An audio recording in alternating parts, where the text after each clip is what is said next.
Pues entonces, con estos 5 minutos de cortesía, vamos a empezar esta última actividad del curso del Centro Diego de Covarrubias, que me da mucha alegría pues hacer de presentador, aunque luego también haré un poco de interventor, pero bueno, sobre todo voy a dar las palabras a los dos ponentes, pero antes digo que me hace ilusión cerrar un curso en el que hemos recuperado la actividad social después de 2 años que nos hemos empezado a reunir y a vernos. Un curso que además ha sido muy prolijo en libros, y estamos presentando este tercer libro después, no, este cuarto libro, porque después tuvimos hace poco además el de Un liberal llamado Jesús, de Charles Gave, tuvimos el libro de nuestro director José Ramón Ferrandis, Crimen de Estado, y tuvimos una presentación que quizá fue antes de las Navidades, los libros ante los ricos, ante la opinión pública, de Reiner Zitelmann. Hemos tenido esos 4 libros. Hemos tenido la presentación de un cuaderno sobre la función empresarial de Jesús Vanegas. Y hemos tenido 2 conferencias. Empezamos con una de Marcelo Gullo, hablando a propósito de su libro Madre Patria, y otra conferencia, que ha sido también una casualidad que esté aquí Alejandro, bueno, no es una casualidad, sobre liberalismo, moral y suicidio demográfico.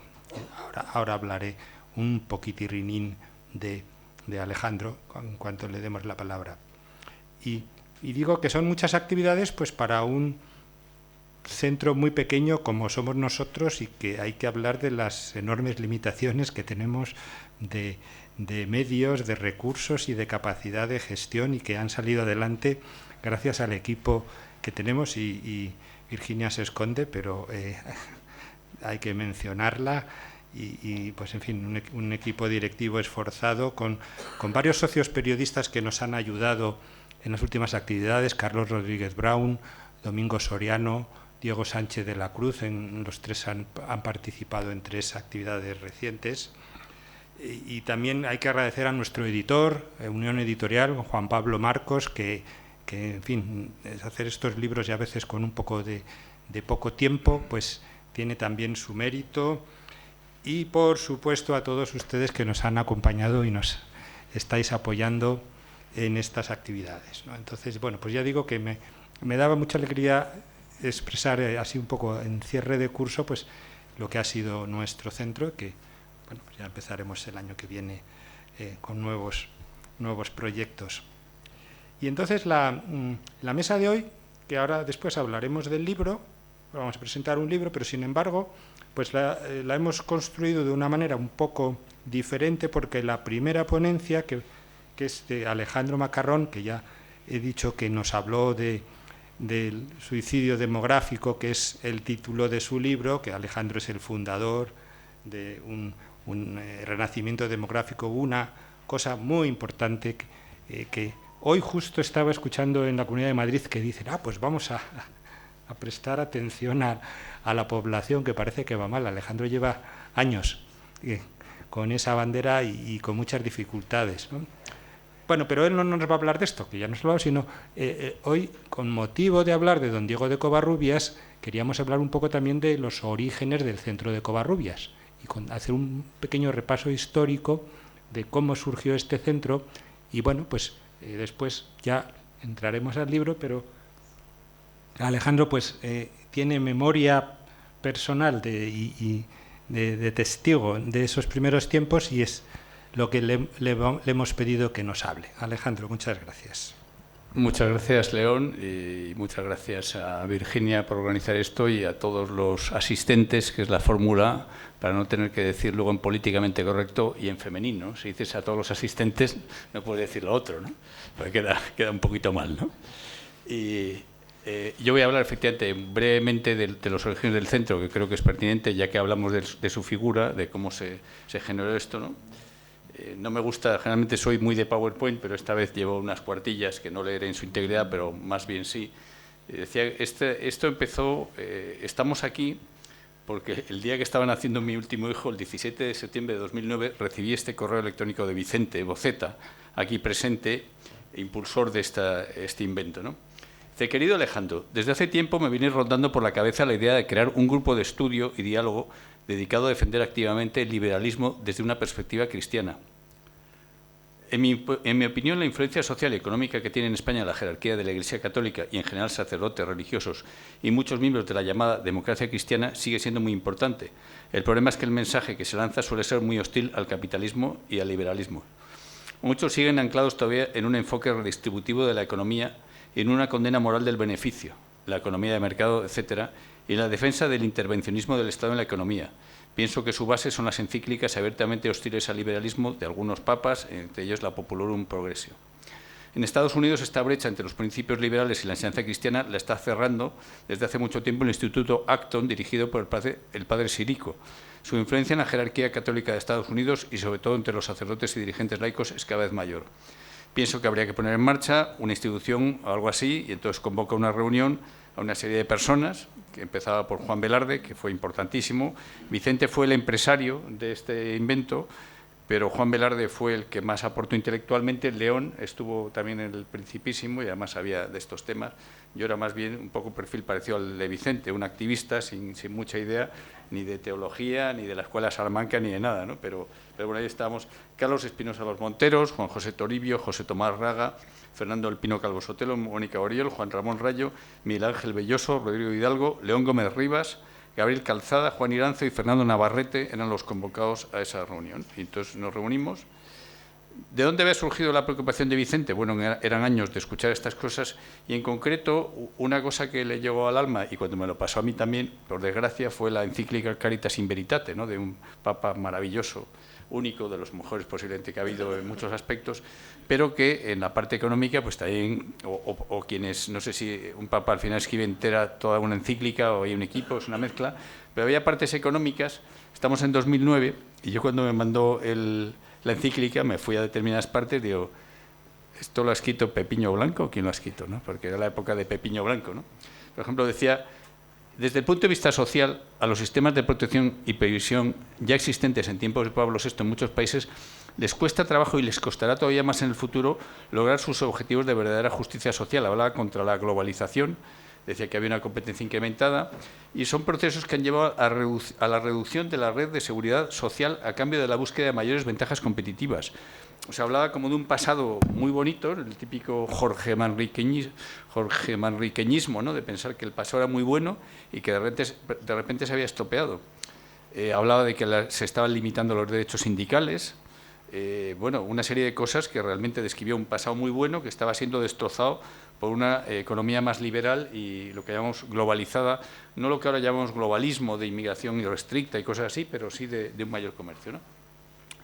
El problema que tenía ese texto es que chocaba frontalmente contra los datos reales, ¿no? O sea, todos sabemos, hay muchos datos que hablan de que la pobreza ha bajado y tal, pero ahí sí que voy a hacer el truco de irme a mi demografía, ¿no? Entonces hay un dato que sintetiza realmente casi todo a efectos de pobreza, que es la esperanza de vida, ¿no? La esperanza de vida solamente puede subir muchísimo si la pobreza extrema baja, si todo el mundo le cuidan mínimamente en salud, si come, si tiene una cierta vida. Entonces, la esperanza de vida en África pasó de 37 años a principios de los 50 a 63 hace como un poco menos de 10 años. Es un cambio bestial, o sea, 63 años ya es mucho más de lo que había en Estados Unidos, a lo mejor en los años 30 o 40, que ya estaba muy bien, ¿no?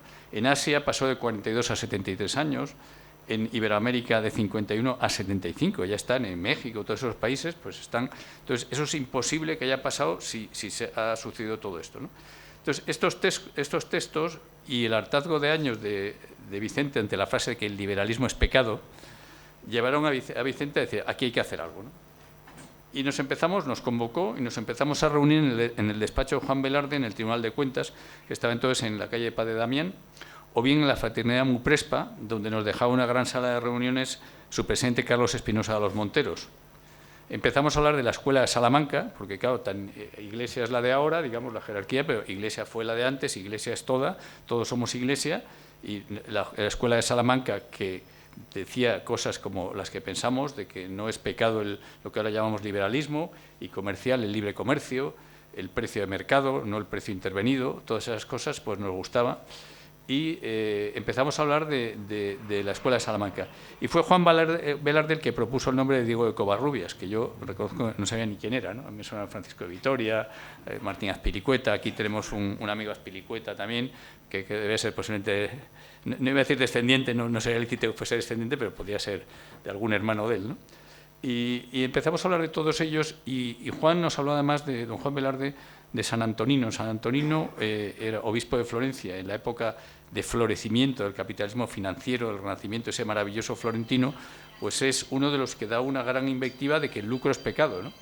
Dice, tú puedes ganar dinero si es, digamos, para alimentar a tu familia, por una causa patriótica, pero más allá te puedes condenar. Y claro, eso creó a gentes profundamente cristianas, ¿no? El miedo de que si tenía una empresa exitosa, bueno, ¿cómo hago eso, ¿no? Lo que hoy día llamamos una empresa, ¿no? Y eso dio lugar, desde luego, a una serie de controversias. En nuestro caso, este tipo de reuniones, pues teníamos una idea osada, que era evangelizar a los evangelizadores en tema económico, ¿no? Entonces, porque decíamos, oye, si les convencemos de que el liberalismo no es pecado, otra cosa es que uno gane dinero. Claro, no puedes engañar al prójimo cuando negocias con él, no puedes hacer cosas feas, digamos, cosas sucias, no jugar limpio. Y luego, hombre, eso ya va fuera de la transacción económica. Si yo soy Amancio Ortega y soy muy rico, pues puedo decidir donar dinero para equipos al cáncer o no, ¿no? Yo creo que si estuviese en su posición, pues me vería en la obligación moral de donar dinero. Pero bueno, eso ya cada uno, ya es su negociado personal con los demás, el prójimo y con Dios, ¿no? Y entonces decidimos al final, pues esto se fue plasmando en... Juan Velarde nos propuso llamarle de Centro Covarrubias, usar la figura como una figura emblemática, y seguimos hablando de estos temas. Surgieron dudas en el grupo de trabajo sobre si no sería pecado criticar a papas y a obispos y otros religiosos, y de nuevo Juan Velarde nos iluminó con la herejía donatista, que yo tampoco conocía, ¿no? En mi absoluta ignorancia. La herejía donatista es pensar que en la Iglesia solamente hay gente que no es pecadora y, por tanto, si no pecan, efectivamente es mucho menos lícito criticarles y no son criticables. Y al revés, decía, no, la Iglesia está compuesta, se acordó, vamos, el consenso San Agustín, de que la Iglesia está compuesta por hombres de toda condición, pecadores, y por tanto es perfectamente lícito criticar de una forma lógicamente razonable, respetuosa y objetiva a cualquiera que tiene un cargo en la Iglesia, incluido el Papa, ¿no? Y esto, no sé cómo vamos de tiempo, yo tenía 10 minutos, ¿cuánto me queda? Ya los he consumido todos, ¿no? Sí. Vale, entonces no cuento el chiste. No, yo cuando era pequeño, yo nací en el 60, y entonces en el año 70, en mi casa no hablaban de política, y Franco en aquella época, como recordamos, porque todavía veías propaganda de Franco todos los días, pensabas que tenía que ser un hombre muy bueno, y el Papa, claro, había hecho la primera comunión en mayo del 68, mientras otros tiraban adoquines, ¿no? Yo hacía la primera comunión aquí y tal. Entonces contaron el siguiente chiste, ¿no? Que mueren el presidente Kennedy, el presidente de Gaulle, Franco y el Papa, ¿no? Entonces van al cielo, ¿no? Y entonces de San Pedro, bueno, el presidente Kennedy, usted, bueno, soy un buen hombre, pero bueno, ha cometido algunos pecados y tal. Entonces, como penitencia, antes de entrar en el cielo, le voy a dar un coche, ¿no? Y va usted a recorrer todos los caminos aledaños al cielo, y luego ya entra, ¿no? Entonces le dio un Rolls Royce, ¿no? Al presidente de Gaulle le dio un Citroën Tiburón, que era lo siguiente de aquella época, un buen coche, pero menos que un Rolls Royce. A Franco le dio un 600, ¿no? Eso ya me chocó, ¿no? Pero Papa no ven qué le pasa, ¿no? Y bueno, cada uno se va por ahí, y de repente se encuentran en un cruce de caminos los tres presidentes, ¿no? Y ven al Papa que va a lo lejos y dice, anda chicos, y por ahí va el Papa en patinete, ¿no? O sea, que se suponía que también, es la primera vez que yo pensé que un Papa podía pecar, pero bueno, a efectos nuestros, sobre todo a efectos del dilema que teníamos, y más con un Papa como Benedicto en concreto, en Caritas in Veritate, oye, nos sentíamos un poco mal criticándolo, pero Juan Velarde nos dijo que no, y donde esté Juan Velarde, en cualquier habitación es el hombre más sabio que haya, por tanto nosotros confiamos plenamente. Bueno, termino. Termino con el 1 de abril de 2011, se constituyó el Centro Diego de Covarrubias, en el cual Vicente era presidente, fuimos varias personas, Vicente Boceta Álvarez, María del Carmen Rodríguez Carrasco, Alejandro Macarrón Larumbe, Iván Espinosa Los Monteros, que ahora está en otros menesteres. Fuimos el equipo fundacional, pero vamos, León estaba exactamente al mismo nivel. Bueno, termino homenajeando a Vicente, ¿no? Vicente, que es el empresario de este invento, ¿no? Es una persona tan buena como inteligente y emprendedora, ¿no? y ha creado una institución. O sea, hablan de tener un hijo, ¿no?, plantar un árbol, escribir un libro. Crear una institución, no sé, debería ser una cuarta cosa, porque una institución es algo que trasciende a las personas, y esto trasciende. O sea, ha generado ya mucho, espero que perdure como tal muchos años, pero aunque no perdurase, que espero que sí, ya ha creado escuela, ya ha tenido huella, ha tenido mucho impacto, ¿no? Y eso creo que es una cosa muy buena. Tenemos, desde luego, un equipo muy interesante. Recibimos unas cartas de los martes que son únicas, está en un equipo esforzado. Hemos tenido donantes, muchos menos de los que nos habría gustado, pero todos ellos realmente agradecemos de corazón el dinero que nos han dado. Esto es un país complicadísimo para conseguir donaciones sin ánimo de lucro en determinados temas, ¿no? Y bueno, pues creo que tenemos una obligación moral, porque, claro, la preocupación por la pobreza, por la justicia social, por todas esas cosas, está muy bien. Dice, ahora, ¿cuál es el cómo?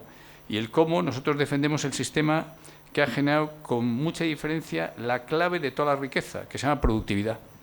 La productividad, además de lo bonito que es la libertad para la dignidad humana, la productividad es la prosa, es lo que genera riqueza.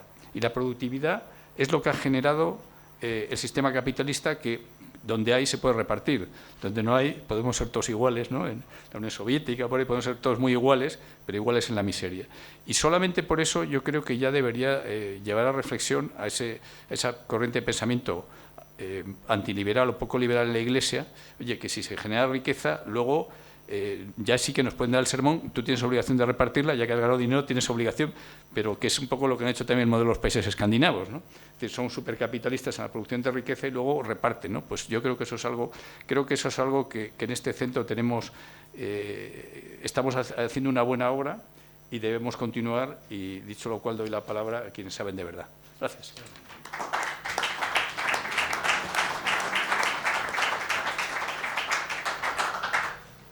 Yo creía que ibas a decirlo tú, pero este acto es un poquito improvisado, y lo que sí hablaba con Alejandro es que tenemos que darle un aplauso a Vicente Boceta, que no se lo esperaba.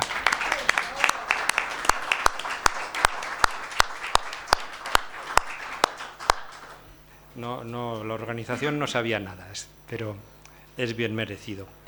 Bien, pues efectivamente no sabemos si hemos evangelizado a los evangelizadores, pero la presentación del libro, pues queríamos contar con la persona que, en un homenaje que hicimos en Segovia, donde está enterrado Diego de Covarrubias, en la catedral, en el año 2013, pues el profesor José Carlos Martín de la Hoz estuvo haciendo un descriptor de su biografía y de su pensamiento, que allí todos los que estábamos le pudimos escuchar, pero en Madrid no hemos tenido ocasión de tener, pues eso, esta presentación biográfica y del pensamiento de Diego de Covarrubias. Y pues hoy era la ocasión, con el libro en el que está esa ponencia, pues en fin, también agradeciéndole que últimamente nos ha ayudado mucho en varias presentaciones, José Carlos Martín de la Hoz. El Centro Diego de Covarrubias, también como cualquier institución liberal, es muy amplia y muy abierta, y hay diversas formas de acceder a esta idea de cómo es compatible el liberalismo y el cristianismo. Y entonces, sin ningún sectarismo como hay en otras muchas partes, lo hablamos y lo discutimos y lo compartimos tan amigablemente. Muy bien, pues tienes la palabra. Muchas gracias por la invitación a estar esta tarde aquí en este acto, en esta presentación de un libro que hace unos años tomamos la ilusión de que se publicara, porque verdaderamente aquel acto salió redondo. Huerta de Soto, que es un gran intelectual y a la vez un gran organizador, llevó a los ponentes en el coche, se llevó un equipo de televisión, llevó a los alumnos en una furgoneta, en un pulmino. Después allí estaban sus discípulos, catedráticos, titulares de otras universidades. O sea, verdaderamente el acto era impresionante, ¿no? Tanto de gente como de categoría de la gente que asistía. Y, lógicamente, como estábamos hablando de un obispo y de un obispo de Segovia, y allí en la catedral estaba enterrado el obispo de Segovia, Diego de Covarrubias, pues el acto fue en el salón de grados, en el salón solemne, el aula magna, ¿no?, de la Catedral de Segovia, presidido por el obispo. Allí a la vuelta, mientras le recomendaba a Huerto de Soto dedicar un tiempo al descanso, porque la velocidad de crucero que ya entonces mantenía le hacía presagiar cualquier cosa, ¿no? Pero bueno, gracias a Dios se ve que se ha medido, porque si ha vivido tantos años, se ve que algo de descanso ha debido hacer, ¿no?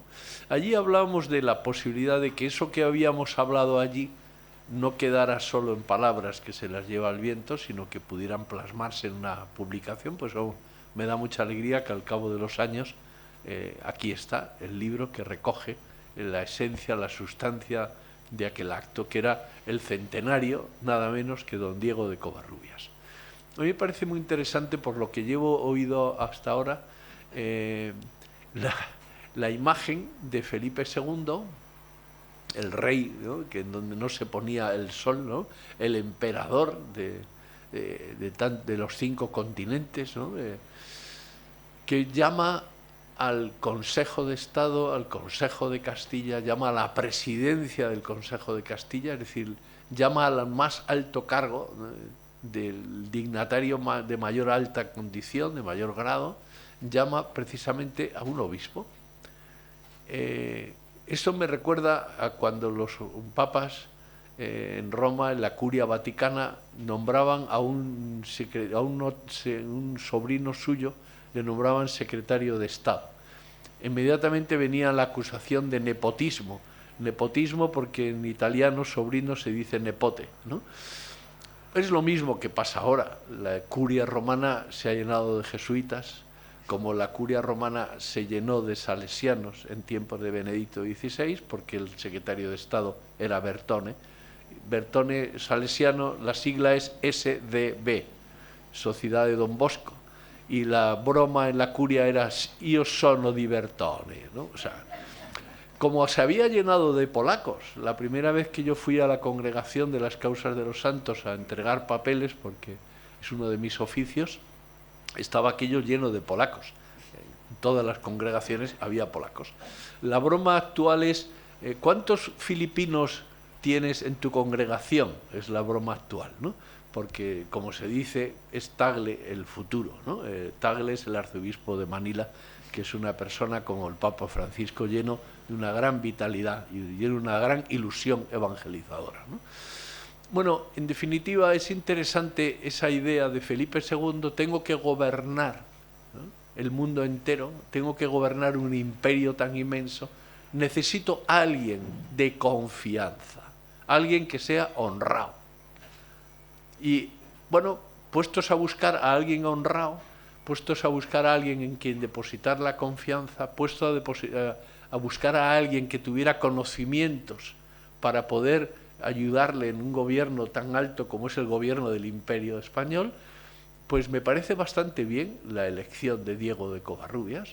¿Por qué? Porque era un hombre que había sido catedrático en la Universidad de Salamanca, catedrático de cánones, era discípulo de Francisco de Vitoria, de Domingo de Soto, con los que había trabajado en el campo del derecho canónico. Ellos iluminaban la teología, el derecho, la filosofía, él iluminaba el canónico, el derecho canónico y el derecho civil, pero en aquella época todo estaba unido, no había compartimentos estancos como hay ahora, ¿no? Catedrático de cánones, de utriusque iuris, catedrático por tanto de canónico y de civil, una persona que estaba imbuida del espíritu de la Escuela de Salamanca, por tanto tenía muy clara la libertad, no como libertad de elección, sino como libertad como energía de acción. Vis electiva mediorum servata ordine finis. Es decir, la Escuela de Salamanca, cuando habla de libertad, habla de la energía de la libertad. Aplicar la libertad para impulsar, para sacar lo mejor de nosotros mismos, para llevar la sociedad a eso, a la dignidad de la persona humana. Es muy interesante cuando uno lee el libro de las partidas de Alfonso X el Sabio, hoy que celebramos a San Fernando, es muy interesante, uno abre el libro de las partidas y ve el proemio de las partidas y ahí dice, la obligación de todo gobernante es llevar a sus súbditos al cielo. Tiempo cambiaría, las cosas cambiarían con el tiempo, y en 1648, en la llamada Paz de Westfalia, que es la primera vez que la Iglesia Católica ya no está en la cabecera de la mesa, sino está como uno más en la mesa, la conclusión de la Paz de Westfalia es que el fin de los gobernantes es el bienestar del individuo. Hemos pasado de la salvación, por tanto, de la plenitud de la persona, que es la contemplación de Dios en el cielo y la felicidad máxima, hemos pasado de eso y de, por tanto, una vida en la tierra con la armonía de las virtudes, con el esfuerzo de vivir el mandato de la caridad, de cultivar y crear una sociedad en la que la dignidad de la persona humana de todos los hombres sea ensaltada, ¿no? Bueno, en ese sentido, Diego de Covarrubias cumple la segunda condición. Es un hombre no solo bien preparado desde el punto de vista jurídico, que lógicamente, como bien sabemos, la mitad o mucha parte de lo que hacen los gobernantes es cuestiones jurídicas y cuestiones económicas, ¿no? Pero claro, esas cuestiones jurídicas y económicas depende mucho de cómo se enfoquen. El enfoque, evidentemente, el liberalismo que ahora estamos hablando no tiene nada que ver con el liberalismo del siglo XIX, que quemaban iglesias y colgaban curas, ¿no? O sea, evidentemente, si no, no estaría aquí, ¿no? O sea, habría salido huyendo antes de que alguien me colgue de un pino, ¿no? Bueno, en ese sentido, es un hombre preparado, preparado desde el punto de vista jurídico, desde el punto de vista económico, desde el punto de vista teológico. ¿Por qué? Porque en aquella época todo estaba ensamblado. Uno podía, y es muy interesante cómo Diego de Covarrubias, catedrático joven, lleno de pujanza, todos los catedráticos en la Escuela de Salamanca, una vez al año, debían de dar una conferencia pública llamada Las Reelecciones. La gran obra de Francisco de Vitoria, la gran obra que ha llegado hasta nuestros días, de su mano, son los guiones que él redactó para publicar las 3 grandes reelecciones, ¿no? Que son las reelecciones de Indis, ¿no? Y luego otra reelección sobre la guerra, otra reelección sobre... Bien. Entonces es muy interesante porque todo catedrático debía dar una reelección al año a la que asistía toda la universidad, todas las facultades. El discurso era nemine discrepantem, es decir, 2 horas, y se medía por el reloj llamado clepsidra o reloj de agua. Se ponía el reloj con el agua, iba cayendo gota a gota, y cuando se acababa la última gota se levantaban todos, o sea, estuviera donde estuviera. De hecho, mi tesis doctoral fue publicar la reelección de Domingo de Soto sobre la Sagrada Escritura, que la dictó un año, le cortaron, al año siguiente siguió, le cortaron y al año siguiente siguió. Por eso tenemos una gran obra, que son las 3 reelecciones escriturísticas, pero en el fondo es simplemente porque cuando se acababa el tiempo se acababa, ¿no? Pero su proyecto no acababa, ¿no? Simplemente. En ese sentido, Diego de Covarrubias no se limitó a preparar las cosas como hacían otros, que simplemente hacían una tarea de aliño, sino que lo preparaba concienzudamente, y de hecho tenemos todas las reelecciones de Diego de Covarrubias publicada por él mismo, porque una de las cosas que hizo él cuando llegó de obispo a Segovia fue publicar su ópera omnia, de tal manera que sus reelecciones teológicas y toda una serie de trabajos como jurista que le iban pidiendo, dictámenes que le pedían de la corte, etcétera, y luego problemas que le planteaban los alumnos en clase y que él desarrollaba y lo iba publicando, ¿no?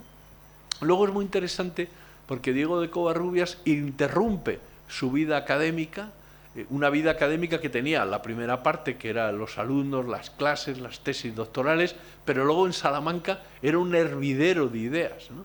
Es uno de esos momentos en España, o en otros momentos, verdaderamente universitario, ¿no? Donde los alumnos de todas las facultades discutían en lo que ahora se llamarían los bares, ¿no? Entonces eran las tabernas o las esquinas. Salamanca está llena de recodos donde se juntaban alumnos y hablaban y trataban, discutían. Las cuestiones disputate eran muy importantes porque el alumno no solo debía aprender teóricamente la teología, la filosofía o el canónico, sino que debían aprender a discutir, a razonar, a presentar las ideas, a argumentarlas, ¿no? La vida académica era intensísima y entonces de repente se corta. ¿Por qué? porque las autoridades civiles deciden que sea nombrado presidente de la Audiencia de Granada, que entonces es la audiencia de más prestigio, porque es una zona de España que están haciendo, y están haciendo con una vitalidad y una fuerza impresionante, porque los cristianos de allí, unidos a los antiguos musulmanes que seguían allí, los mozárabes, habían construido una sociedad de nuevo cuño con una gran pujanza. Había una vida económica, una vida civil, una vida religiosa intensísimas. Bueno, y allí es donde es llevado él, como es llevado Loaiza, ¿no? El que fue después arzobispo de Lima, ¿no? Una persona capital para acabar con la guerra civil que estaba sucediendo en Perú. Claro, es decir, que la audiencia de Granada era especialmente cuidada, ¿no? Y allí él, todos los dictámenes que tiene que hacer, que le plantean, lo acaba convirtiendo en un trabajo de investigación, es decir, continúa investigando, que eso es muy propio de la mentalidad de Domingo de Soto, de Francisco de Vitoria, porque ellos son conscientes de que hay que llevar la ciencia a la calle, a los problemas del momento, ¿no? Que no basta con decir, esto se ha hecho siempre así, ¿no? No, hay que actualizar, hay que aplicar, hay que darle vida a las cosas, ¿no? El cristianismo solo es verdadero cristianismo cuando es vida y se contagia con la vida.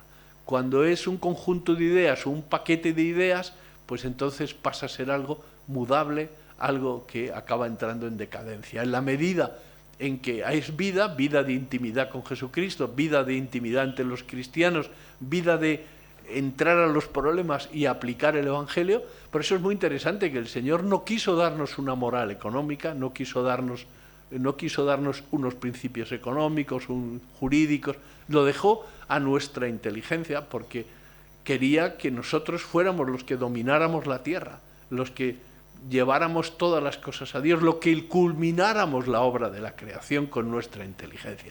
Por eso es muy interesante que existan centros como este, donde se aporten ideas, donde se entre en diálogo con otros, porque solamente así podremos construir una sociedad justa, una sociedad humanitaria, etcétera, etcétera. Claro, cuando él está en ese momento culminante, disfrutando, porque en ese momento ya ha llegado a la madurez de su vida y es un hombre feliz, plenamente, hace oración, tiene amigos, trabaja, está metido y de repente es llamado al episcopado. No solamente es llamado al episcopado, sino que es llamado al episcopado que está replanteándose qué es el obispo, porque el Concilio de Trento, como saben ustedes, es un concilio abierto que dura desde 1545 hasta 1662. Es un concilio abierto, ¿no? Aquí tuvimos un concilio de 3 años y se armó una bastante gorda, porque siempre llega primero el espíritu del concilio que la letra del concilio. Y entonces cuando ya llega la letra del concilio y llegan los documentos, lo primero que hay que hacer es rehacer el camino, porque ya ha habido otras personas que han dicho, no, el concilio, ¿no? Bueno, me acuerdo, siempre se cuenta la anécdota sucedida en un pueblo del sur de Madrid, donde llegó un sacerdote, se bajó de un descapotable, un coche miserable, pero que tenía capota, se quitaba, un Renault de esos sencillitos, ¿no? Venía con melena, en camisa cuadros, entró en la iglesia, cogió el confesionario, lo llevó a la plaza, lo astilló y lo quemó, mientras la gente tomaba el aperitivo y iba observando. Unos años después, 20 años después, llegó un cura vestido de clergyman con un confesionario en el coche y llevó el confesionario y lo puso dentro. Y la gente que seguía tomando el aperitivo, pero ya con 20 años más, decían, hay que ver, es que esta juventud no hay quien la entienda, ¿no? Bueno, en ese sentido, él es llamado al episcopado y entra en un momento en el que hay 3 momentos de aplicación del concilio. O sea, hay 3 momentos en que llega primero el espíritu del concilio que la letra del concilio. Es decir, hay 3 momentos de crisis. Aquí hemos tenido una crisis, unos años, lo que se llama el fenómeno de la contestación, que duró X años. Luego vino un pontificado de Juan Pablo II aplastante, en el que ya las cosas volvieron a su cauce. Ahora hemos vuelto, como dice un obispo de España, muy gracioso, dice, han abierto el corral, han sacado las cabras al monte y a ver quién las mete dentro otra vez, ¿no? Bueno, son interpretaciones de la historia, ¿no?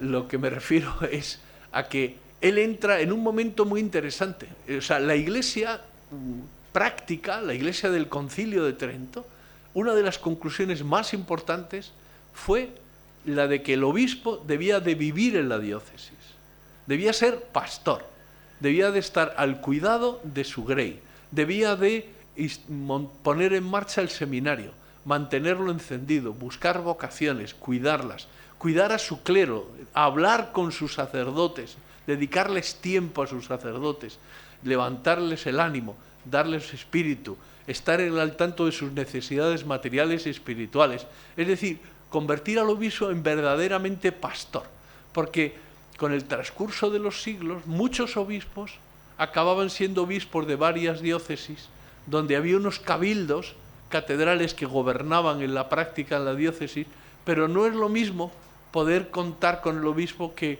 ir a un cabildo, que como todos los cabildos hay corrientes, ¿no? La conclusión es el obispo diocesano, y esa conclusión, la puesta en marcha de los seminarios, que los obispos vivan lo que se llama la cura de almas, eso es lo que está en el Catecismo de Trento, Catecismo de San Pío V, y ahora esta mañana precisamente he vuelto a encontrar un libro que creía que lo había perdido, pero lo he encontrado, que es la gran obra de un gran teólogo español que se llama Alfredo García Suárez. La gran obra de Alfredo fue descubrir que el Catecismo de Trento es un corta y pega del Catecismo de Bartolomé de Carranza y el Catecismo de Domingo de Soto, es decir, dos miembros de la Escuela de Salamanca. Por tanto, ¿quién ha influido realmente en el Concilio de Trento? ¿Los jesuitas Laínez y Salmerón o ha influido Domingo de Soto y Carranza en los textos del Catecismo? Evidentemente, si uno lee las intervenciones del concilio, aparece Laínez y Salmerón en menos veces que aparece Soto. Y lo que pasa es que, como quienes habían hecho la historia eran ellos, pues sencillamente porque la única facultad de historia de la Iglesia del mundo es suya, ¿no? Bueno, en ese sentido, la cuestión es que don Diego de Covarrubias va al Concilio de Trento enviado por el rey Felipe II, que despacha con él antes de ir, porque en aquella época el concilio se organizaba por naciones y luego se organizaba por órdenes religiosas, por círculos. El Concilio de Trento es el primer concilio en el que ya se rompe ese sistema, aunque todavía los reyes envían a sus obispos con instrucciones, pero a la hora de votar, lo que se vota es vota el que tiene derecho a voto y vota en el sentido libre, sin estar atado por su emperador. Es el primer concilio en el que la Iglesia es verdaderamente libre, libre para poder expresarse sin condicionamientos políticos. Evidentemente que cuando Diego de Covarrubias vuelve, trae la gran noticia de que esa ilusión de Felipe II, que es una ilusión honrada, que los obispos, sean pastores, es una ilusión que está en el corazón del Papa y de tantos obispos, y por tanto que esté en el corazón de Felipe II es totalmente razonable, puesto que él, como dice el proemio de las partidas, su obligación es llevar a la gente al cielo. Claro, vuelve de Trento y él vuelve con toda su ilusión. Vuelve a ser un hombre feliz, ilusionado, entusiasmado con aplicar lo que ha visto, ¿no? Lo que ha oído allí. Y cuando llega a Segovia y empieza a ponerse en marcha, lo primero que recibe es una sugerencia de Felipe II, que qué le parece si le nombra obispo de Cuenca, porque en aquella época Cuenca era muy importante, ¿no? Sigue siéndolo, pero en otros órdenes, ¿no? Orden cultural, etcétera, ¿no? Pero en aquella época era muy importante ser obispo de Cuenca, ¿no? Él dice que no, que prefiere quedarse en Segovia porque quiere seguir. Lo que pasa es que entonces es cuando le dice la verdad. Le dice, bueno, es que te había sugerido esto porque te voy a nombrar el presidente del Consejo de Castilla. Es decir, voy a poner en tus manos, voy a poner en tus hombres la responsabilidad de que seas quien me ayude a llevar adelante desde Castilla, primero toda América y después ya Aragón, Flandes, Filipinas, etcétera, ¿no? Bueno, es muy interesante la instrucción que le da Felipe II a Diego de Covarrubias, una carta que se conserva en la Biblioteca Nacional, Son 2 páginas, que es como un memorial que Felipe II le escribe a vuelapluma. Felipe II es el primer emperador burócrata, como ustedes saben, que gobernaba un imperio con papeles, y pasaba papeles y exigía respuesta a los papeles, y enviaban, a través del Consejo de Indias, enviaban un cuestionario a todos los virreinatos, no a los obispados, sino a los virreinatos, acerca de cuántas misas había, cuántos bautismos había, cuántas veces se predicaba a los indios. Es decir, que ya que estamos poniendo tanto dinero, decía Felipe II, en construir iglesias, monasterios, veamos cómo van los frutos apostólicos de lo que estamos invirtiendo, porque lo que queremos es que el pueblo se salve, ¿no? Bueno, en ese sentido, que uno dice, ¿qué sentido? ¿Qué absurdo? Un obispo nombrado presidente del Consejo, ¿no? Pero luego hoy no tendría sentido, ¿no? ¿Por qué? Es más, estaría prohibido por el derecho canónico, porque está prohibido por el derecho canónico que un sacerdote ocupe cargos de responsabilidad en un partido político o sea ministro. La gran bronca que le echó Juan Pablo II al famoso cardenal sacerdote sandinista, que estaba con todo el gobierno, estaba saludando, y cuando llegó a él se puso de rodillas, lógicamente, porque él era sacerdote y el Papa era el Papa. Se arrodilló y el Papa le dijo 4 cosas.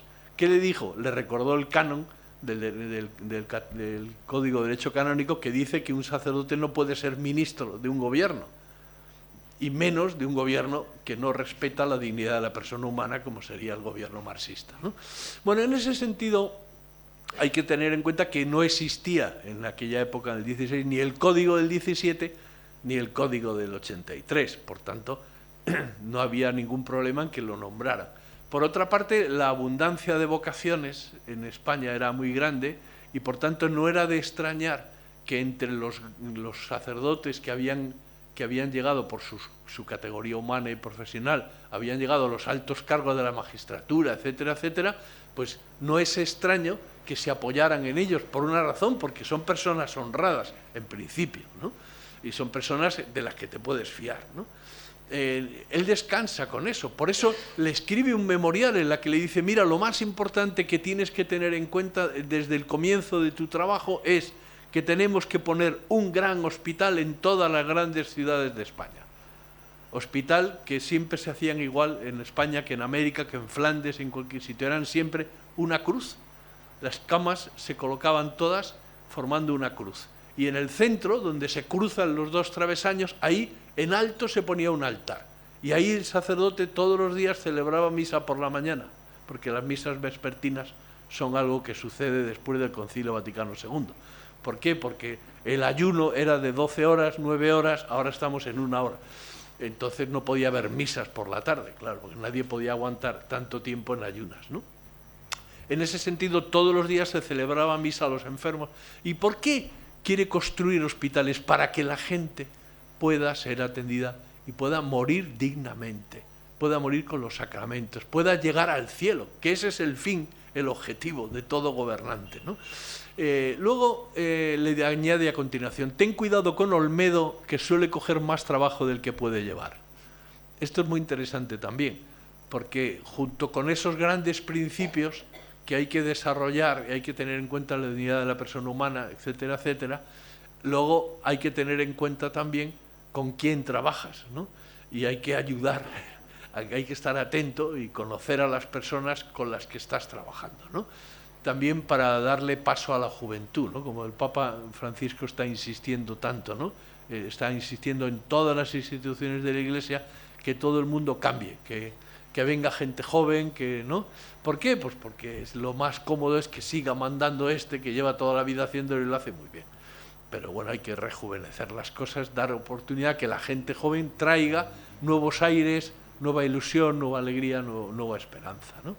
Bueno, en ese sentido, evidentemente, cuando Felipe II nombra a Diego de Covarrubias, sabe muy bien lo que está haciendo. El problema fue que le duró muy pocos años, porque la esperanza de vida en aquella época pues era, y luego pues por lo que sea murió joven y por tanto no pudo desarrollar todo lo que le habría gustado, ¿no?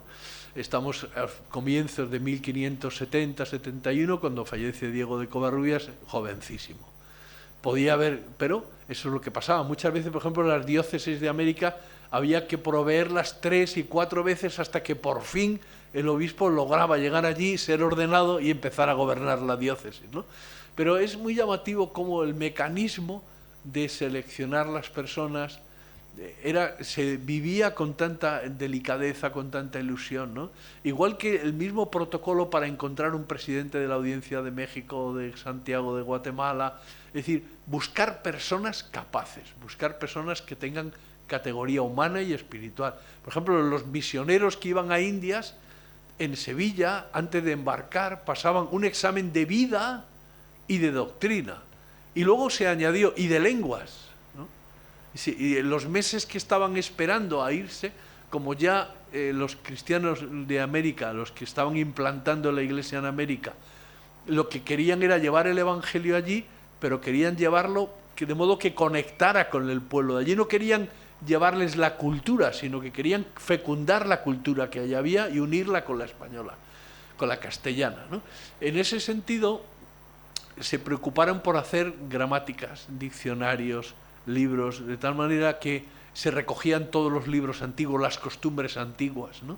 De modo que se fue cristianizando, se fue llevando la dignidad de la persona humana y colocándola en el centro, ¿no? De ese modo, esos son los grandes trabajos, ¿no? Por eso dices, ¿qué hace Cisneros cuando es el regente de España? Pues lo que hace sencillamente es lo mismo, llevar la dignidad de la persona humana. Por eso, ¿qué hizo en América? Pues enviar a los jerónimos, que era una orden española, para que fuera allí, investigara lo que estaba sucediendo, volviera y el Consejo de Indias pudiera dar una serie de instrucciones, como luego sucedió, ¿no? Bueno, en ese sentido, no es extraño, por tanto, que Diego de Covarrubias sea obispo y sea presidente del Consejo, y por otra parte, él no se salió de su sitio, porque sabía que cuando estaba trabajando de gobernante, lo que tenía que hacer era estar a lo que su jefe dijera, ¿no? Porque evidentemente Felipe II era un rey que escuchaba, ¿no? No era un rey del despotismo, ¿no? Ilustrado, no era un rey déspota, ¿no? Escuchaba mucho, ¿eh? Y también le gustaba darle vueltas a las cosas, ¿no? Y en ese sentido, pues él colabora y le ofrece los datos que necesita. No está todo el día adoctrinándole ni le da consejos cristianos, sino que lo que está es con él. En ese sentido, cuando está gobernando con el rey, lo que está es aplicando el sentido cristiano de la vida, es decir, la dignidad de la persona humana, la centralidad de Jesucristo, la caridad, el que está al pendiente de los demás, de los más necesitados, es decir, los principios básicos del cristianismo que están en el Evangelio, que no hace falta decir, y ahora no hace falta estar citando el Evangelio cada rato, ¿no? Basta con vivirlo y expresarlo, ¿no? Que es lo que, como Felipe II era un rey católico, conectaban, pensaban, ¿no? Por eso tenían los mismos enemigos, la Iglesia y España tenían los mismos enemigos, aquellos que querían acabar con la fe católica.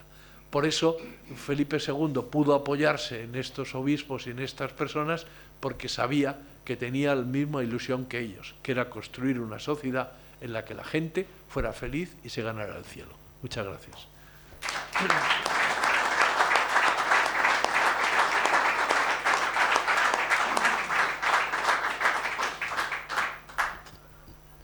Pues muchas gracias por tu intervención, que no hemos necesitado el reloj de agua para medir el tiempo.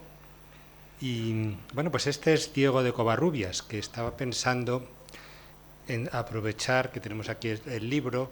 Hemos puesto en la portada un grabado menos conocido de él, pero en la contraportada está el muy famoso retrato del Greco, que como en nuestra colección de Cristianismo y Economía de Mercado tenemos un libro ya con esa portada, pues no hemos querido repetirla, uno que se llama precisamente Economía para sacerdotes. Y, aunque este es un retrato del Greco, lo contamos ahí, que no se lo hizo a don Diego porque el Greco lo pinta en el año 1600 y Covarrubias había muerto en los años 70, ¿no? Parece ser que es una copia que hace de un retrato de Pantoja de la Cruz, o no me acuerdo quién lo ha escrito, y ahí lo pone. pero en fin, este es un retrato precioso, este de aquí del Greco.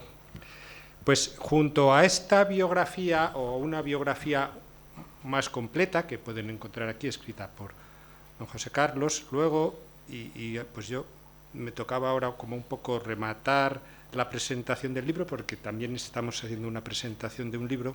Hemos dedicado un poco de tiempo a recordar la fundación del Centro Covarrubias, y ha salido el nombre de Iván, que agradecemos que haya venido también en esos primeros momentos. Pues en este libro añadimos dos complementos que hacemos el profesor Jesús Huerta de Soto, que ya hemos mencionado, y yo mismo, hablando de la proyección de Covarrubias en la historia posteriormente, ¿no? Que bueno, pues hemos separado ahí dos partes, ¿no? Una parte que es la que yo hablo o escribo, que es en la generación inmediatamente posterior a él, y en concreto en Hugo Grocio. Entonces yo ahí estudio todas las citas, que son muchas, que hace un jurista holandés ya del siglo XVII, Hugo Grocio, de varios de estos libros que había editado Diego de Covarrubias. Es decir, que en la Holanda protestante del siglo XVII se leía a don Diego de Covarrubias porque era un señor de enorme prestigio. Y es muy divertido que que Grocio utiliza a Covarrubias, lo mismo que utiliza a Vitoria o a Soto, para defender la libertad de comercio de los holandeses en las Indias Orientales.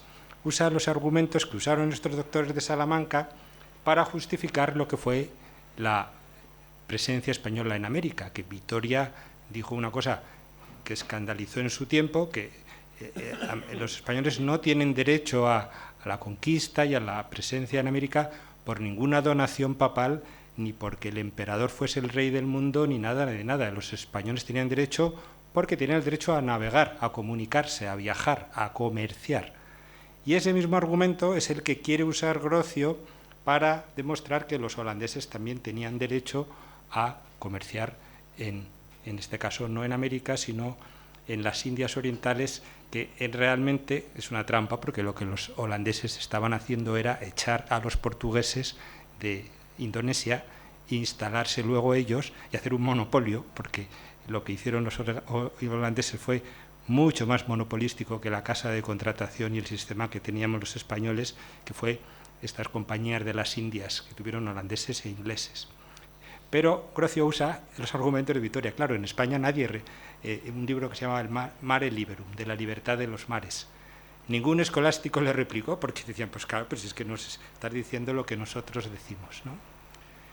Es este artículo sobre Grocio y Covarrubias, y finalmente el artículo de Jesús Huerta de Soto, que yo me atrevo a glosar sin su presencia, pero bueno, le hemos escuchado, que además en aquella sala capitular dictó cómo se pone de pie y con mucha prosopopeya, pues estuvo explicando otra herencia que los que estudiamos la Escuela de Salamanca también mantenemos, que es en la Escuela Austriaca de Economía, y cómo otras ideas, y estas ya más propiamente económicas, que tuvieron aquellos autores, fueron recogidas por los maestros austriacos, por Menger, que luego sería el maestro de Mises, y luego llegaría a Hayek.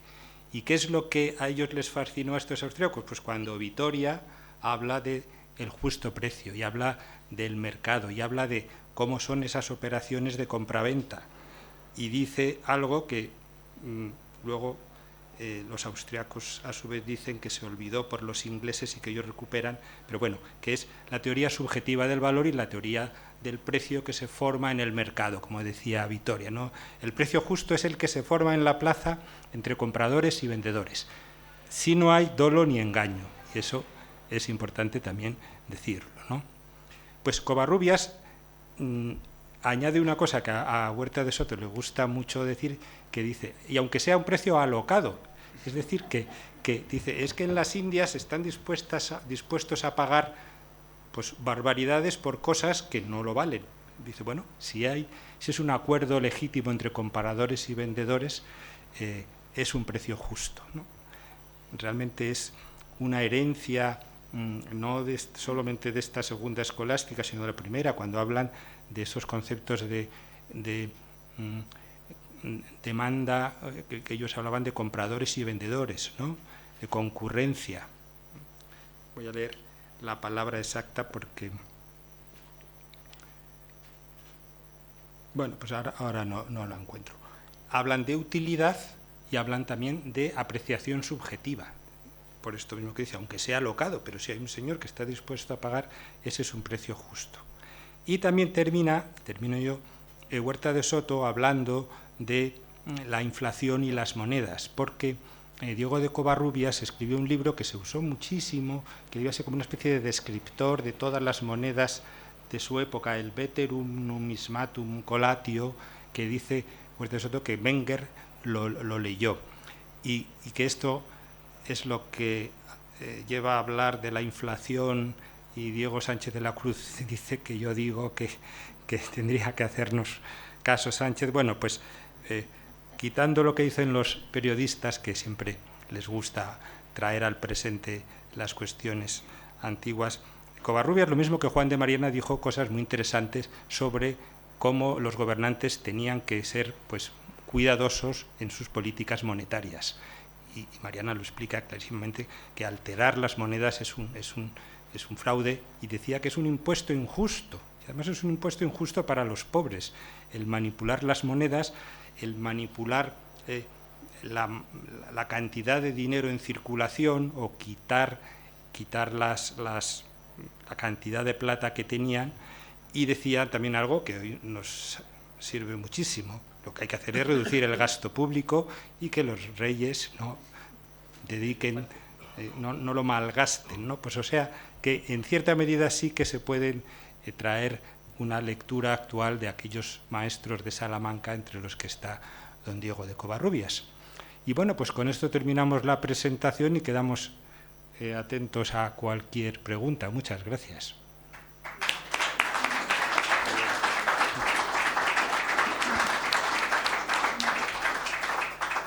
No sé, Virginia, cómo hacemos para ponerse de pie y hablar en voz alta para que se grabe.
El caso de la farmacéutica Purdue en Estados Unidos se dedicó a fabricar un opiáceo que era altamente adictivo, y se dedicó a hacer presión sobre los psiquiatras para que lo recetaran como tranquilizante, supuestamente no adictivo, pero sí lo era.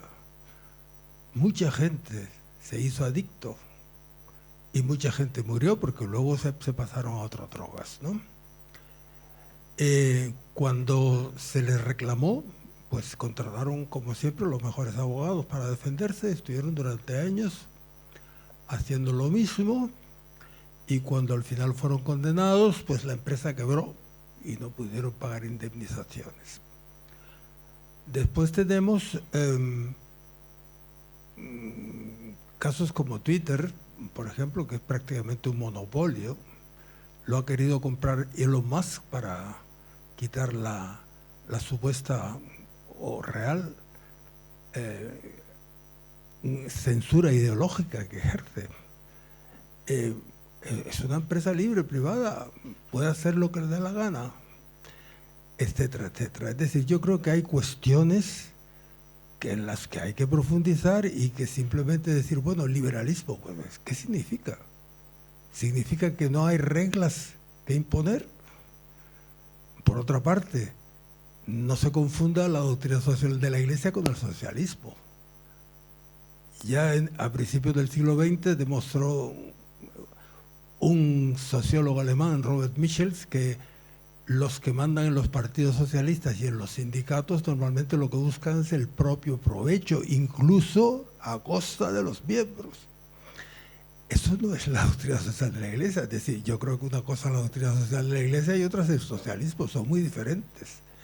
Bueno, pues son simplemente cuestiones que estoy suscitando porque me parece que hay mucho que aclarar. Muchas gracias. Bueno, le estoy diciendo a mi compañero de mesa que si quiere hablarte de la doctrina social de la Iglesia, lo que yo sí te voy a decir rapidísimamente que eso no es el liberalismo. O sea que no, por supuestísimo que no, pero ni cristiano ni no cristiano, eso es trampa. Bueno, los monopolios clarísimamente, estos autores lo decían, que eso era lo que decía. Tiene que haber el precio que se ajusta libremente en el mercado, si no hay dolo ni engaño, por cualquier acaparación.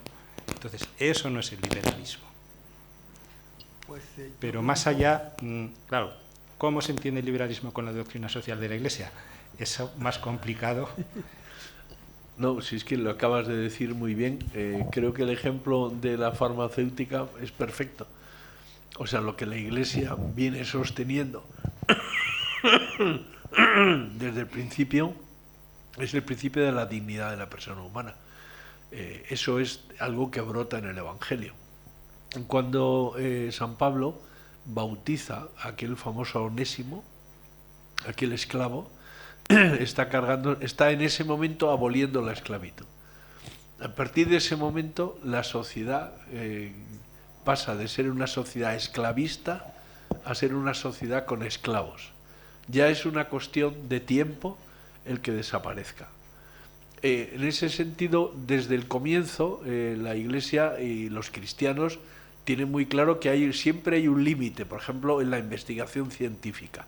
El límite es la dignidad de la persona humana. Tú no puedes tratar a los hombres como si fueran cobayas, ¿no? No puedes hacer experimentos con ellos. En el fondo, ese señor lo que hizo fue hacer un experimento con otros hombres, lo cual quiere decir que no ha entendido la dignidad de la persona humana. Eso es lo que está de fondo. Por eso siempre se habla, la doctrina de la Iglesia es una parte de la teología moral, pero son unos principios que, en el fondo, todo el mundo que tenga un poco de conocimiento de lo que es la cultura cristiana, la cultura occidental, lo que se llamaba el humanismo cristiano, todo el mundo está de acuerdo. Ahora, evidentemente, cuando llevas las cosas al extremo, cuando llevas a los casos extraordinarios, etcétera, etcétera, ahí hay que tener unos criterios de acción. Y efectivamente, cuando la ciencia experimental empezó, hubo una crisis y la Iglesia tuvo que repensar cuál era su planteamiento ante la ciencia. Y la ciencia tuvo que replantearse cuál era su planteamiento ante la fe.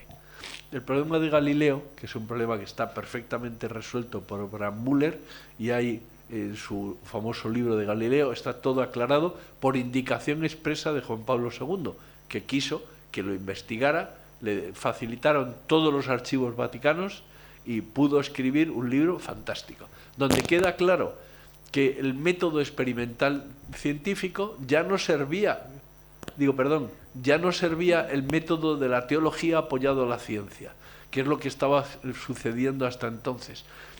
Caída de los graves, dice Domingo de Soto, ¿no? Dice caída de los graves. ¿Qué dice la Sagrada Escritura sobre la caída de los graves? ¿Qué dice los padres de la Iglesia sobre la caída de los graves? ¿Qué dice Santo Tomás sobre la caída de los graves? ¿Qué se han dicho en el magisterio de la Iglesia sobre la caída de los graves? ¿Qué nos dice Aristóteles sobre la caída de los graves? Y después de haber ido a las autoridades, que es como funciona el método teológico, entonces va al caso. Y entonces él dice 2GH. El primero que dice 2GH no es Newton, es Domingo de Soto, y está publicado antes, ¿no? Por tanto, sabemos cuál es la prioridad, ¿no?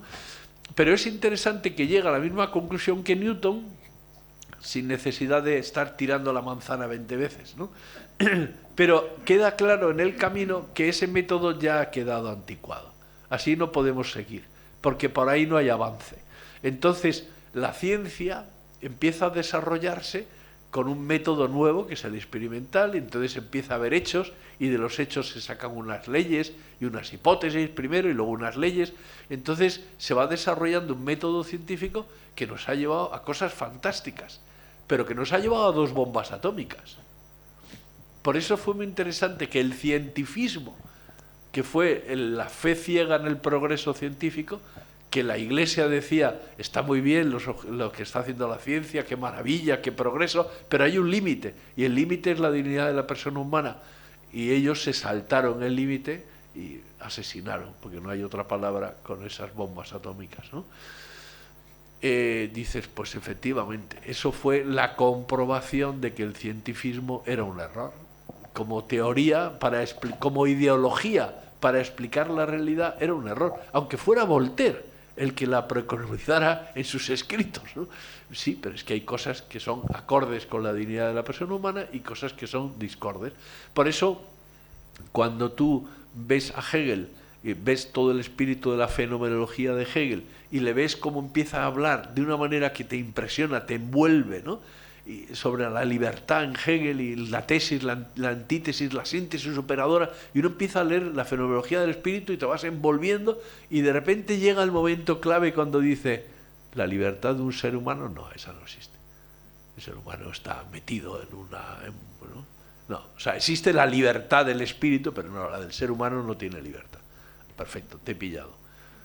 Porque lo más grande que tiene el ser humano es que somos libres, porque si no fuéramos libres no podríamos amar a Dios, ni podríamos darle gloria.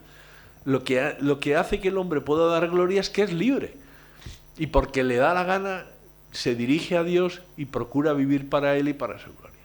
O sea, en ese sentido, la dignidad de la persona humana y otros cuantos principios, la caridad, etcétera, etcétera, son principios de doctrina de la Iglesia, con lo cual uno puede juzgar y puede intervenir, si tiene obligación y derecho de actuar, puede hacerlo. Claro, el problema es, bueno, y nosotros, todos los ciudadanos, podemos intervenir, porque en España todos los días se arregla el país en todos los bares del mundo, en todos los fines de semana. ¿Qué hace la gente cuando está hasta las 8 de la mañana en un viernes noche? Pues hablar del mundo y del país, y todos arreglamos. No solo se habla de fútbol, también se arregla el mundo. Y se arregla la Iglesia, y se arregla todo, ¿no? Y la moral y todo, o sea, todo el mundo arregla. Y ahí podemos intervenir los cristianos y podemos dar nuestro criterio. Mira, pues yo te digo lo que yo opino, no te impongo nada, pero podemos decir. Y lo que decimos es coherente, porque cuando Benedicto XVI le dijo a los políticos demócratas europeos, ¿no? Les dijo que no debían cerrar el espíritu, ni deberían cerrar la política, ni deberían cerrar la filosofía a la trascendencia, porque cerrándola lo que hacían era cortarle las alas al hombre. Y no hay verdadero progreso si no hay sentido trascendente de la vida, porque el hombre no solo tiene alma, no solo tiene cuerpo, sino que tiene alma, ¿no? Y solamente basta con salir a la calle. A mí me conmueve cuando voy a América. Me acuerdo una clase que di sobre la familia, primera evangelizadora, en un colegio en Guatemala que estaba abarrotado. Era un estadio de fútbol con graderío. Yo decía, Dios mío, esta gente que hace aquí ha venido a escucharme a mí. Y bueno, es impresionante. O sea, la gente iba allí como a escuchar, ¿no? A formarse, a tal. Eran padres cristianos que tenían la ilusión de, bueno, y les veías entrar todos cogidos de la mano. O sea, eso es impresionante. O sea, dice, bueno, ¿cómo se quieren estas personas, ¿no? Estos matrimonios jóvenes, ¿cómo se quieren, ¿no? Bueno, creo que el sentido de la trascendencia es que basta con salir a la calle, ¿no? Porque el amor ya se ve que no es una cuestión de técnicas. Alejandro, querías completar. Sí, en términos un poco más prosaicos, ¿no? Lo que es el Centro Covarrubias, ¿qué liberalismo defendemos? Pues más o menos la intersección entre los grandes principios del cristianismo y los principios de la libertad económica, que no es, efectivamente, hay liberalismo no cristiano, que puede ser tener menos escrúpulos, tener otras... Eso no es lo que nosotros defendemos, lo que pasa es que hay una gran intersección con el conjunto del liberalismo, ¿no? Y luego es verdad que en esa intersección hay zonas grises, ¿no? Hay zonas que también son sujeto a debate, el comercio de armas, se debe cobrar por curar a la gente o no, o sea, al final, ¿qué sistema de salud provee mejor? La vivienda, hay una serie de sectores un poco especiales. Bueno, yo creo que son cosas que precisamente dan lugar a que haya centros de pensamiento que con buena voluntad y estudiando, trabajando, pues puede llegar a cosas sensatas. Hay zonas muy claras de libertad económica que no admiten discusión y otras que ciertamente sí. Pero necesariamente queremos juntar los dos, porque uno sin el otro, y eso sí, reivindicando que lo esencial no es pecado, lo esencial es la libertad económica y el lucro ganado dentro de esos principios cristianos y luego utilizado, insisto, oye, cuando uno realmente le sobra todo, si todo el mundo está bien, pues a lo mejor no tiene por qué repartir dinero, pero cuando a otros le faltan, pues oye, tú verás qué te espera en el más allá, si no has compartido, cuando te sobra por todas partes, ¿no? Eso yo creo que hay una obligación, pero ese es un poco el espíritu, ese liberalismo no puro, entre comillas, y fuera del cristianismo.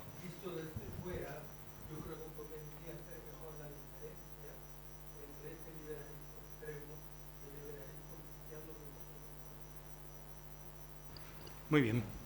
Más preguntas, sí.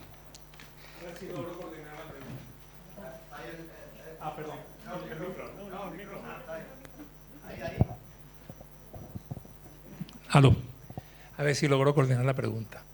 Fíjese, yo soy curioso y quisiera que ustedes me lo explicaran por qué, si el concepto del valor que derrumba realmente la teoría marxista no es popular, no se vende a las masas, los políticos no lo usan y tienen cierto resquemor en decir que son liberales. Pero nosotros tenemos un grupo de izquierda que a muerte es de izquierda, que defiende su teoría, aunque esté equivocada, y un grupo, especialmente en Latinoamérica, donde yo vengo, que son de centro derecha, no son de derecha, son del ser que es centro del...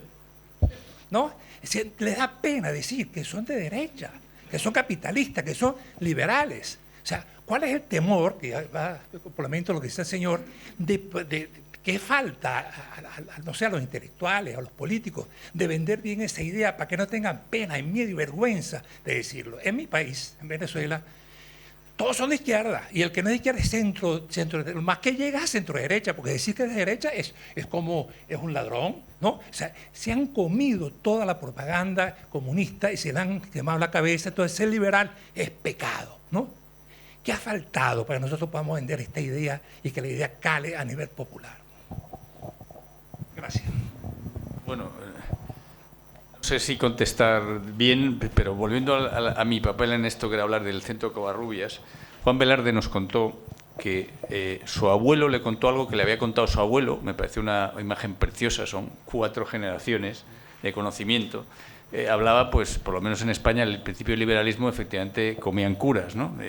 Hubo todas las desamortizaciones, por lo menos en España en concreto, sí que ha habido ese liberalismo es pecado, pues tuvimos algunas razones propias para que eso, digo, no es la respuesta completa a lo que estás diciendo, pero el por qué había ese tipo de enemistad histórica, cultural, entre la Iglesia y el liberalismo inicial español, ¿no? Y ahora, telonero, ahora la respuesta buena, la del padre. Bueno, las cuestiones políticas es que ya quizás nosotros no estamos tan en esa capacidad de dar la respuesta. ¿Qué pasa, ¿no? a los partidos o a los políticos? ¿No? Yo no sé darle una solución y solamente compartir esa tristeza, que efectivamente hay un título de un libro que a mí me gusta mucho, que es que los buenos no hagan nada. Pues esto muchas veces nos está ocurriendo, ¿no? Entonces quizás la única solución sería hagan algo, ¿no? O que responda Alejo, ya que lo tenemos aquí, podía hablar.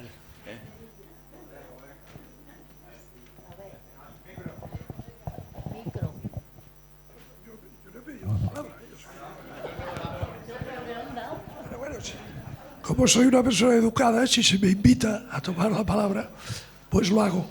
Es una pena que Iván Espinosa Los Monteros no esté aquí, porque una precisión.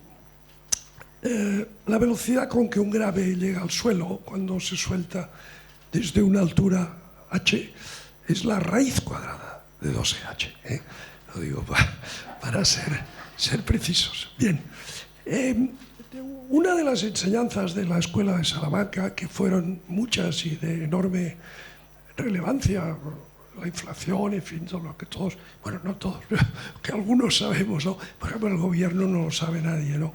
Pero las advertencias contra la inflación, cuál es el precio justo. Hay una advertencia que es especialmente vigente y útil hoy, en España hoy, que es cuando nos recomiendan a los gobernantes de la época que eviten el gasto superfluo, ¿no? Es decir, moderación en el gasto superfluo. El Instituto de Estudios Económicos ha publicado no hace mucho un estudio riguroso que pone de relieve que el gasto del cual el Estado español hoy podría prescindir es de 60.000 millones de euros. Como el gasto público en España hoy es 520.000 millones, 60.000 millones es una cantidad interesante porque podría aliviar mucho las cargas que gravitan sobre la sociedad, o sea, sobre el contribuyente, ¿no? Por consiguiente, este es un problema central de la situación española de hoy que la clase política nunca comenta. Es una cosa asombrosa. Es decir, es una cuestión como la Escuela de Salamanca ya hace siglos señalaba con acierto, una cuestión clave de la buena administración del reino, que es que no haya gastos superfluos. Bueno, pues es un tema tabú. Ningún partido habla de ello prácticamente, o lo toca muy marginalmente. Y es una pena, digo, que se haya ido Iván, porque me hubiera gustado oír su opinión al respecto. Y es conocido que este gasto, digamos, excesivo, que el Instituto de Estudios Económicos ha evaluado, ha estimado en 60.000 millones al año, viene de tres orígenes. Las subvenciones, que muchas de ellas son disparatadas, absurdas y clientelares. Los organismos públicos inútiles, que se multiplican como hongos, ¿no? Es decir, fundaciones, foros, observatorios, sociedades mercantiles públicas, en fin, que sobran muchísimos, y después la nómina pública. Si uno examina cómo ha crecido el empleo público en los últimos años, es algo aterrador, es que no tengo otra palabra, algo aterrador. Luis María Ansón, siempre, porque Luis María Ansón repite muchas veces las cosas en sus artículos para que la gente se entere, ¿no? Y él debía haber citado yo estimo unas 1.300 veces o algo así, que en España en 1975 el número de empleados públicos era de 750.000, municipal y estatal. La autonómica no existía, claro. Entonces, en 1975, 750.000 empleados públicos en total, todo incluido, todo incluido. Municipal, estatal, el ejército, la policía, los jueces, los catedráticos, o sea, todos los empleados públicos, 750.000. Hoy tenemos más de 3 millones. La población ha crecido un poquito, pero vamos, no en esa proporción. Entonces, bueno, quería recordar estas cifras simplemente para demostrar, en coincidencia con los 3 doctos ponentes de esta tarde, que lo que la Escuela de Salamanca ya advertía hace siglos, hoy es plenamente vigente. Vamos a ir terminando. Había 2 preguntas. Yo he visto 2. Pues si podemos hacer una cosa, que las hagan las 2 preguntas, respondemos. Alejo, sí. escuchamos las dos preguntas y respondemos a las dos preguntas y terminamos el acto. Esto se me oye, ¿no? Bueno, yo soy doctor en doctrina social de la Iglesia y a mí hay una cosa que me preocupa del liberalismo, que es que no está siendo criticado. Estamos hablando de la dignidad del hombre. La dignidad del hombre es dignidad del hombre porque es hecho a semejanza de Dios, esa imagen y semejanza de Dios. Y esto el liberalismo lo ha apartado completamente. O sea, el liberalismo no está apartado de la fe, es lo que yo siento. Parece mentira que este siglo, que es el siglo del liberalismo como del comunismo, haya habido 50 millones de niños muertos en Estados Unidos, 2 millones en España. Yo creo que eso está muy lejos del liberalismo, ¿no? O sea, no veo en el liberalismo ese ensalzamiento que se pretende, ¿no? Es que ya está bien, ahora viene la eutanasia. Creo que el liberalismo es un desastre también, ¿no? Yo no digo ya lo que dijo el Papa, que sus razones tendría, pero lo que está pasando ahora es muy grave, ¿no? Ha apartado el liberalismo al ser humano de Dios. La dignidad del hombre está en el medio, sí, pero está desenfocada de Dios. Y esto hay que hacer una crítica sobre este tema, ¿eh? Vale, pues tomamos nota, escuchamos la otra pregunta y... Sí, bueno, en primer lugar, muchísimas gracias por esta presentación.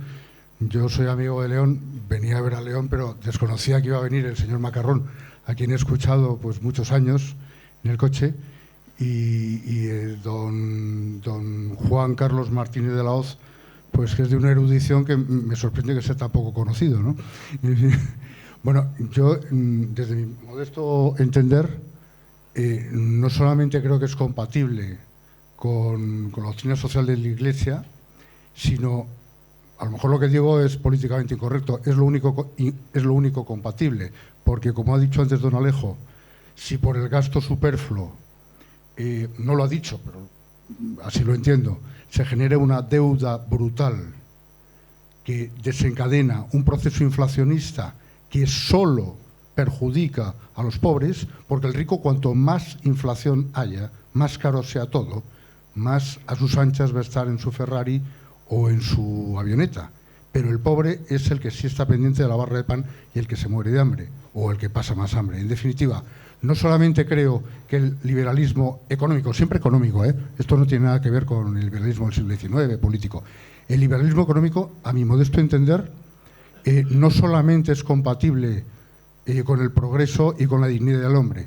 A mi modesto entender, es el único que respeta al hombre para que haga lo que en conciencia crea que tenga que hacer sin que sea delito, y el único que no interviene para decir, tú vas a hacer lo que te digo yo porque tú estás poco preparado y yo te dirijo, que yo sí que soy doctor, ¿no? Es mi modesto opinión. Disculpe si no me entiende porque me han puesto una prótesis y ni yo mismo me entiendo, ¿no? Hemos entendido muy bien, muchas gracias. Y no sé si en la mesa queremos hacer algún comentario.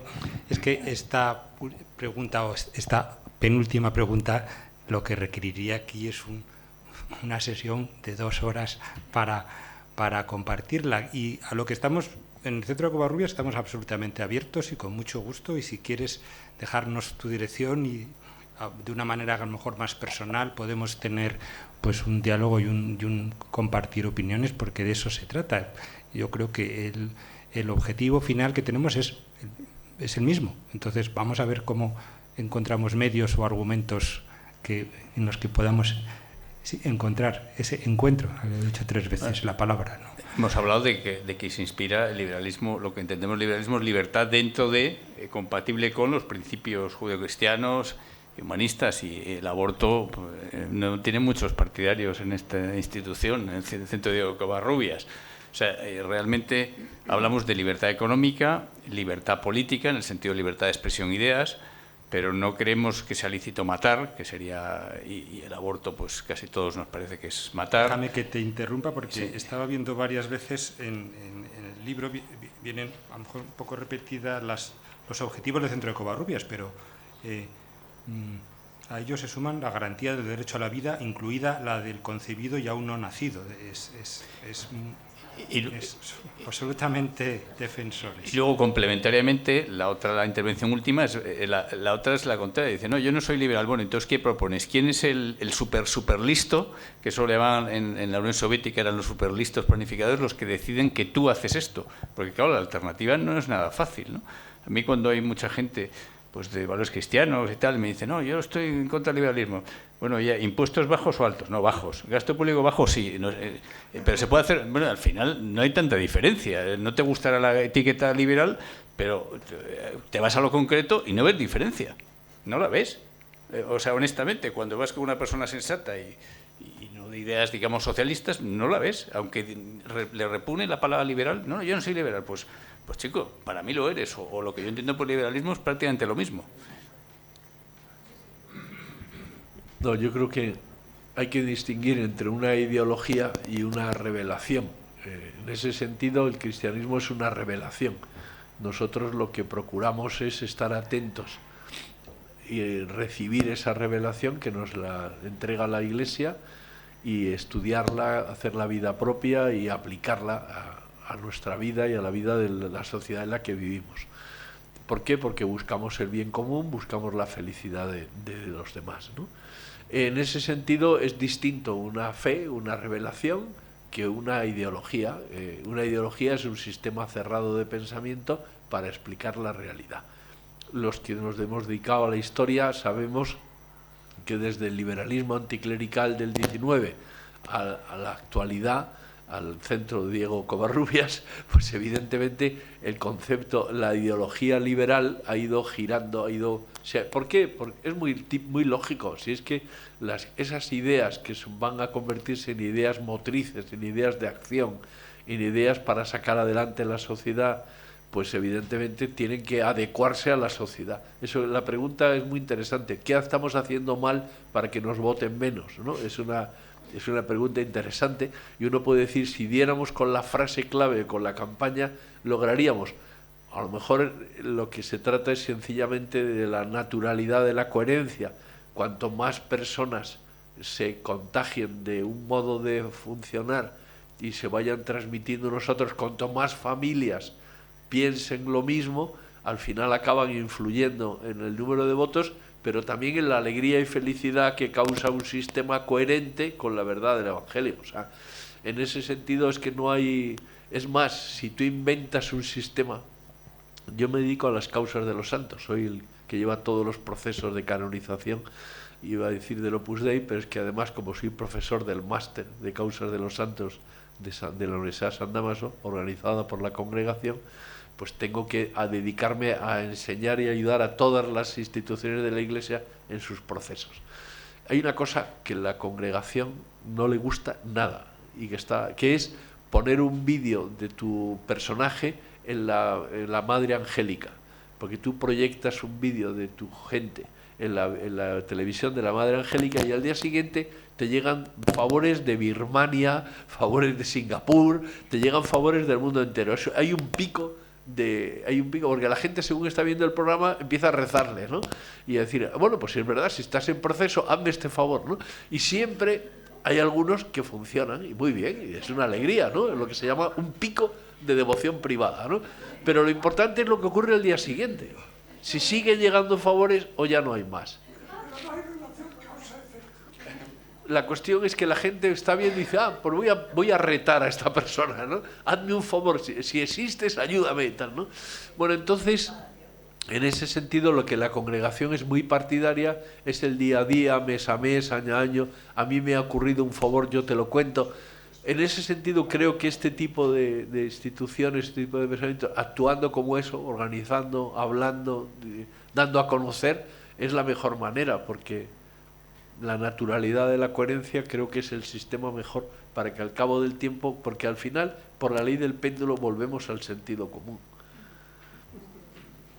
Pues esperemos que así sea, y en ese empeño estamos, y de nuevo pues agradecemos a todos vosotros vuestra presencia y feliz verano ya.